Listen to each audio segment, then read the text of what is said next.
So it has been a busy week with updates and stuff for the Nord series, and looks like the OnePlus 8T is joining the league with its HOTFIX or 11.0.6.8 update, and as I said in the video of last 6.7 update, well, it had a lot of issues with media playback to gestures and whatnot, and that's why I told you guys not to update to that version.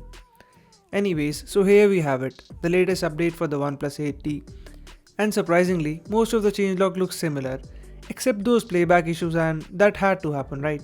As the last update was halted right on time. And now let's have a look if this update really fixes those issues or are we still in a mess?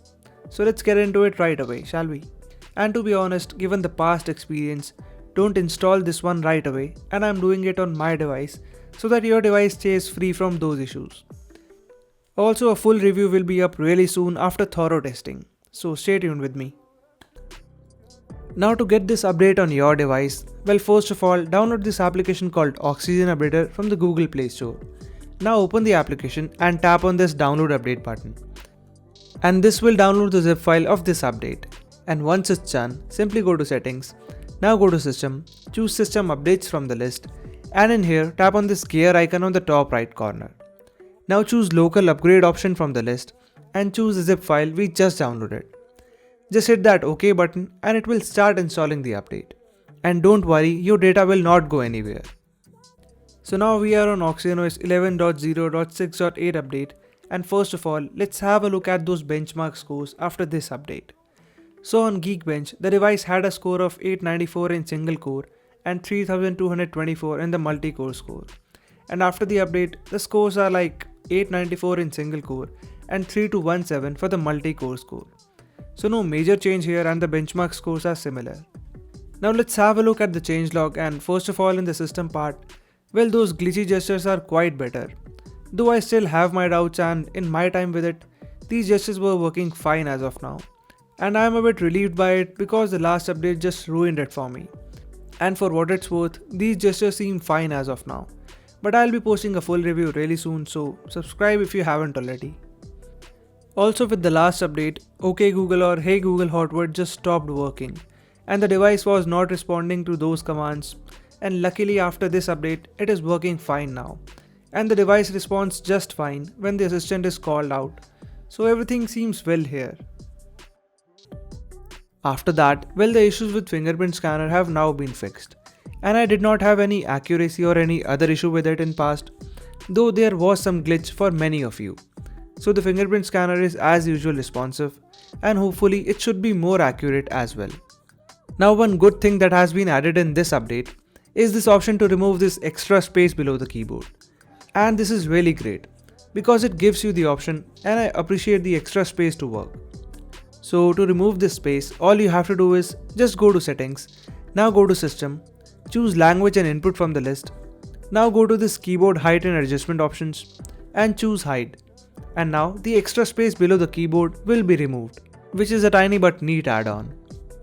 Also, the security patch has been updated to November 2020, which is not the latest one as it is end of December already. So still not the latest patch, but that's alright, I guess. In the camera part, well, the version of the camera app has been bumped up to version 5.6.57. So definitely there are some changes, and as per the changelog, the image quality on Nightscape has improved. And we had a violet tint sort of in images, and I don't see that now after this update.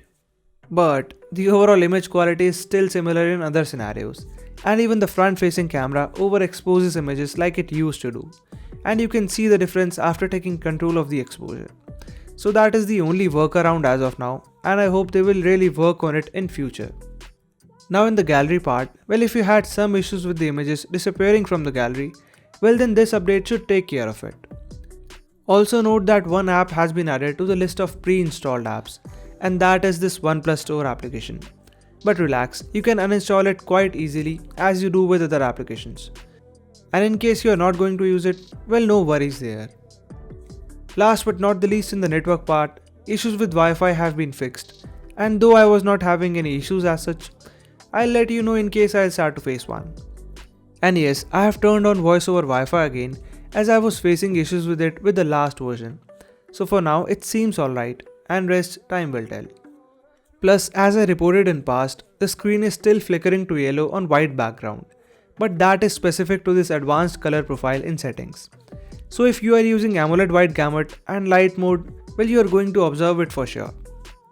And one more thing, the wideband L1 option is back now, and that means you can stream in full HD on Netflix along with HDR10 support, so that's great. Finally, about the battery drain and screen on time.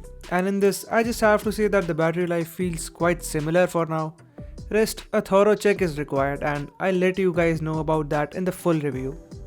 So that's it for now. These are all the changes that you will get in this latest 11.0.6.8 update for the OnePlus 8T. So do like this video if it helps you out and subscribe to the channel if you haven't already. And I'll see you in the next one.